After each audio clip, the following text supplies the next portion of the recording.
All right, man, we back. Motor City Sports Talk. Let's talk about some first half takeaways. We are leading the Bears. Think it was at 13-6. Surprised they didn't try to go for two. I guess because the Bears already had 6, so they was already off. But let's talk about it. Check out Detroit Lions Talk playlist. We have a post game reaction as well too, and my live post game reaction will be Monday. But on the first half, honestly, the first thing that stuck out to me was still the inability to stop the run. That was a huge thing. Patterson was getting down. Montgomery was getting down. Tyreek Cohen was getting down.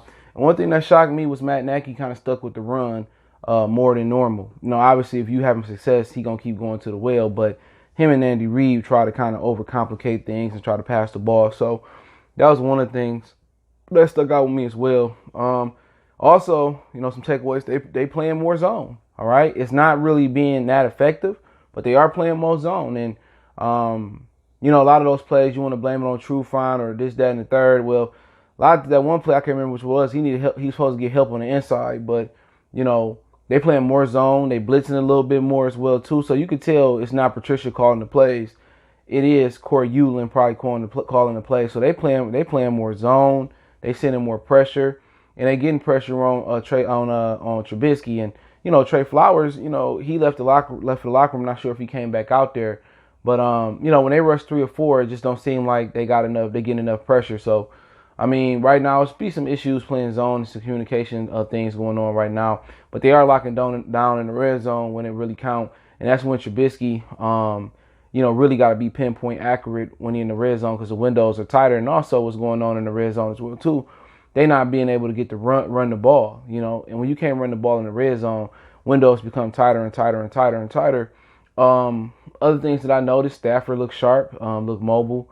Quintez Cephas looked pretty good. He did kind of get couple drops of balls he could have caught. Don't know if they necessarily status drops, but Amendola, big play over the middle on third and what the fuck, with third and long. Excuse my language. It was just funny. Other than that, Jonah Jackson got a little holding call. Hockenson got a bullshit holding call.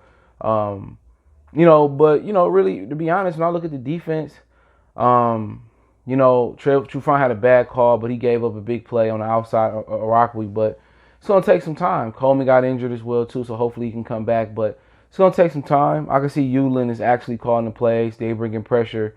They falling into zone. And, I think it's just going to take some time. But I think one thing that irks my nerves about the Lions is I don't understand why they don't pick up the pace of the offense more often. You know what I'm saying? Go no huddle, or just go fast. When they go fast, Matthew Stafford is deadly. And then we had Hockenson take over the end of the second quarter when they started kind of trying to get him the ball. They put him in motion with a running start on the shallow cross drag route. Then they got him on a 7 route to the corner route. So they got to start taking advantage of Hockenson. He got a great matchup with Trevathan guarding him or even in zone. And, but other than that, Adrian Peterson, got everybody hopes up with a big run. But they couldn't really replicate that again.